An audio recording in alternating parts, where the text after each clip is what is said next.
3 jours du sommet du G7 à Évian, le président de la République, Emmanuel Macron, a reçu à l'Élysée le Premier ministre canadien Mark Carney pour une rencontre à forte portée diplomatique, économique et stratégique. Lors de leur conférence de presse, les deux dirigeants ont affiché une vision commune face aux mutations du monde actuel. Emmanuel Macron a évoqué un ordre international devenu plus fragmenté, marqué par le retour des rapports de force, les tensions économiques et les luttes informationnelles. De son côté, Mark Carney a appelé au renforcement de l'autonomie stratégique et à une coopération renforcée entre partenaires démocratiques. Les échanges ont porté sur le commerce, la défense, l'énergie, les technologies de pointe et le développement de l'intelligence artificielle. Les dirigeants ont également évoqué les enjeux liés à la régulation des plateformes numériques et des réseaux sociaux pour les mineurs.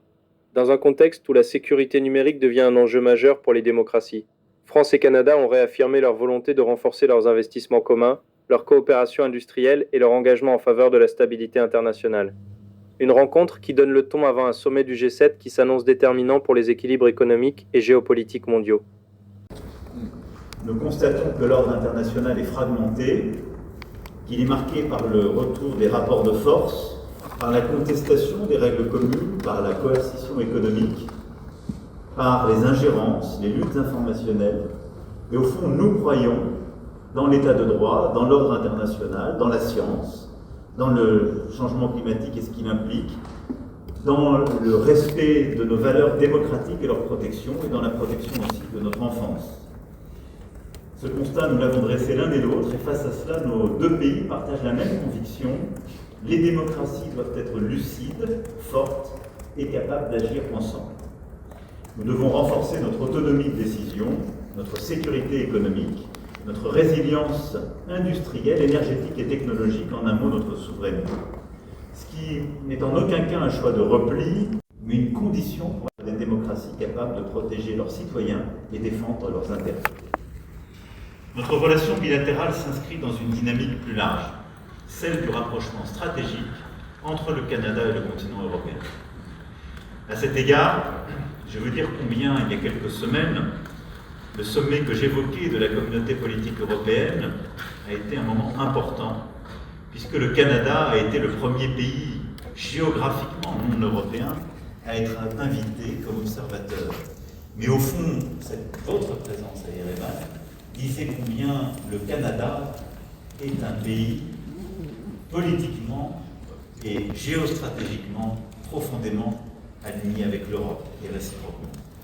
C'était un signal politique fort, le symbole de ce qui nous unit, ces valeurs partagées, un attachement commun à un système international fondé sur des règles et des normes agréées. Nous allons évoquer aujourd'hui ensemble des sujets évidemment centraux comme les enjeux de sécurité et de défense. Vous avez pris depuis votre arrivée aux responsabilités des décisions importantes d'augmentation du budget canadien de la défense. La France a fait de même ces dernières années. Nos industries de défense ont des complémentarités réelles. L'enjeu est évidemment maintenant de passer de la convergence politique à des coopérations, y compris opérationnelles et militaires. Nous voulons également travailler sur plusieurs secteurs stratégiques essentiels pour notre souveraineté, l'intelligence artificielle, le quantique, le nucléaire civil, les minerais critiques et stratégiques, la transition énergétique et d'autres encore.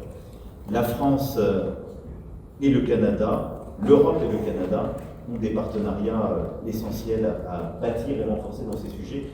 Ces thèmes d'ailleurs seront au cœur de notre G7. Nous parlerons aussi d'économie et de commerce. Le contexte est connu, les tensions commerciales sont mauvaises pour la croissance économique. Nous croyons tous deux à un libre-échange fondé sur les règles au profit de tous, sur le refus des logiques de coercition économique. Et à la veille du sommet d'Évian, nous avons pu lancer hier, ensemble, et je vous en remercie, avec nos autres collègues du G7, avec également la Chine, le FMI, les pays partenaires qui seront présents à Évian, une discussion importante sur la résorption des déséquilibres macroéconomiques mondiaux à l'occasion du sommet de convergence mondiale pour la croissance. Et nous poursuivrons également ces échanges dans quelques jours. Nous aborderons également ensemble la question de la protection des mineurs en ligne. Nous partageons là le même objectif. Avant un certain âge, nos enfants ne doivent pas être exposés à des contenus dangereux. Et leur cerveau ne peut être capté par des algorithmes addictifs et opaques.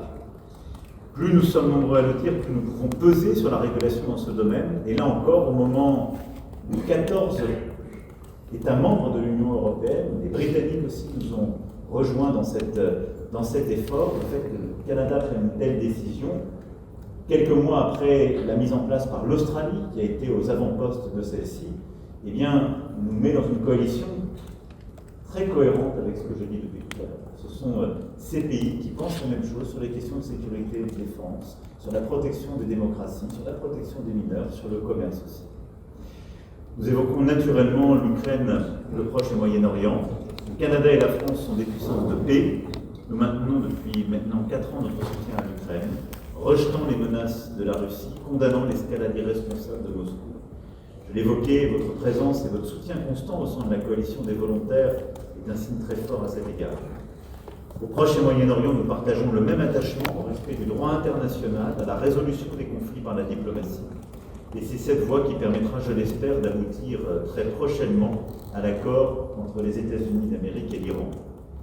Nous nous tenons prêts, quant à nous, à contribuer à sa mise en œuvre en accompagnant la reprise sans condition du trafic dans le détroit d'Ormuz et en apportant notre expertise et notre soutien à un accord global. Celui-ci devra être robuste sur les volets nucléaires et balistiques, ainsi que sur la stabilité régionale.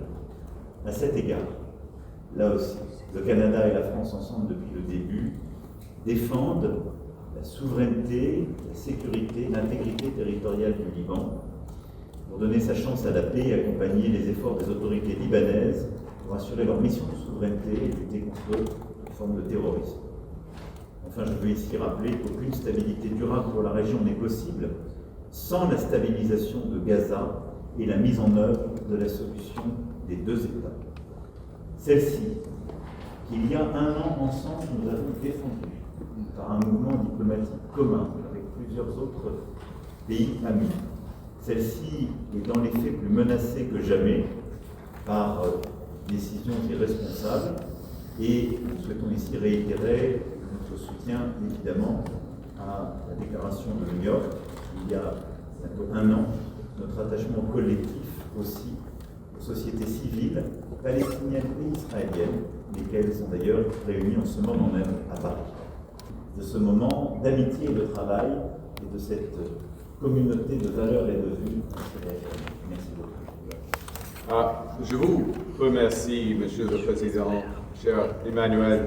Merci de votre collaboration, de votre hospitalité, de votre amitié. La France, comme vous l'avez dit, la France a été ma première destination à l'étranger en tant que Premier ministre. À ce moment charnière de notre histoire, je souhaitais clairement mettre en parallèle l'importance de la relation privilégiée qui existe depuis si longtemps entre la France et le Canada. En effet, le Canada a été bâti par 3 peuples autochtones, les Britanniques et les Français. La langue française définit notre identité et notre culture. Et définit aussi en grande partie nos institutions et notre façon de vivre. Au Canada et en France, nous partageons beaucoup les mêmes valeurs et de plus en plus les mêmes intérêts, les mêmes stratégies, comme vous l'avez dit. Nous sommes plus que des alliés. Nous faisons partie de la même famille. Et donc, il y a 1 an, le président Macron et moi avons conclu un partenariat stratégique dans le domaine de renseignement et de la sécurité. C'est aussi pourquoi nous nous rencontrons à nouveau aujourd'hui, dans les jours précédant le sommet du G7 à Amiens. Monsieur le Président, le Canada attendait avec impatience ce sommet sous votre direction. Vous avez choisi de bâtir l'agenda des prochains jours en vous appuyant en bonne partie sur les assises de travail accomplies l'an dernier au Canada. Mais, fidèle à vos habitudes, Monsieur le Président, vous nous emmenez encore plus loin. vous y avez ajouté de l'audace, notamment en nous fixant des objectifs ambitieux. Vous avez choisi de concentrer nos travaux sur des enjeux parmi les plus stratégiques, les minéraux critiques, afin de rendre nos pays plus résilients. Intelligence artificielle axée sur la personne. Les secteurs de la défense et de la sécurité pour protéger nos citoyens et l'Ukraine pour défendre nos valeurs et nos alliés. I would like to commend you, President Macron, for the decisive action that you are taking to protect children online in France and now at the G7. Canada is a full partner in this vital effort. Only 2 days ago, our government introduced legislation to hold social media platforms accountable, to establish amongst them a duty to protect, and a duty to act responsibly, as well as introducing restrictions to social media for children under 16. En ce moment si critique pour le Moyen-Orient, nous sommes particulièrement heureux de retrouver parmi vos invités du G7 nos partenaires privilégiés de cette région.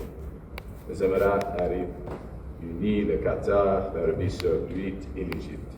Monsieur le Président, je salue votre leadership personnel quant à la reconnaissance de la Palestine. Vous avez fait une grande différence pour préserver la possibilité d'une solution à 2 États à moyen terme et l'aide humanitaire à court terme. Plus tôt aujourd'hui, dans le cadre de la conférence de haut niveau organisée par la France sur la solution à 2 États, le ministère des Affaires étrangères du Canada a annoncé une contribution canadienne de 100 millions de dollars pour aide humanitaire urgente pour assister les Palestiniens en Cisjordanie et à Gaza. Par le biais de ce sommet du G7, nous aurons aussi l'opportunité de consolider nos liens avec tous les partenaires invités et ceux dans les domaines de l'énergie, du commerce, de la culture et de technologie. Et parallèlement à notre collaboration avec nos partenaires du G7, le président Macron et moi-même avons renforcé les liens entre nos 2 pays. Dans la dernière année, les échanges commerciaux entre le Canada et la France ont augmenté de 10%. Merci, Monsieur le ministre, pour cela. Pendant les derniers mois, nous avons signé de nouveaux accords de coopération en matière de défense, de technologie quantique et de transport. Businesses in both of our countries are doing more together in energy, defense, critical minerals, and now in AI.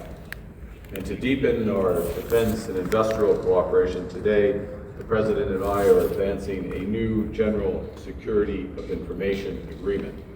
What this means is an ability to exchange classified information between our defense, our space, our AI, and aerospace sectors. De ce fait, nos entreprises auront de meilleures occasions de soumissionner pour des contrats, de nouer des partenariats en matière de recherche et développement, de renforcer leurs liens commerciaux. En intelligence artificielle, le Canada et la France sont 2 des pays sur la planète, 2 des 4 pays sur la planète, dotés d'un grand modèle de langage. Il faut bâtir rapidement des partenariats entre nos 2 pays pour tirer profit de cet avantage concurrentiel. Nous sommes déterminés à agir ainsi pour renforcer notre autonomie stratégique dans un monde dominé par des puissances hégémoniques et les hyperscalers.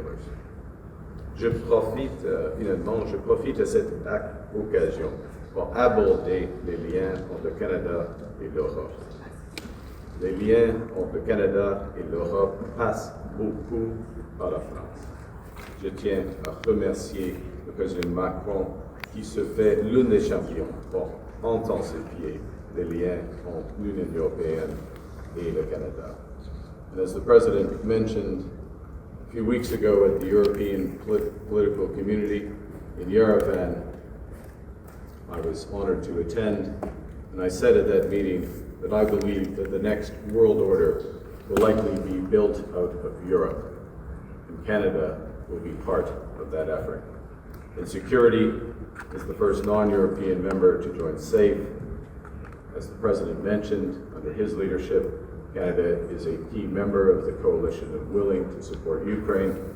In critical minerals, working with Minister Lescure, as a reliable supplier to our core European partners, working with our European partners to expand our collective strategic capabilities from energy to hardware, intelligence infrastructure, and space.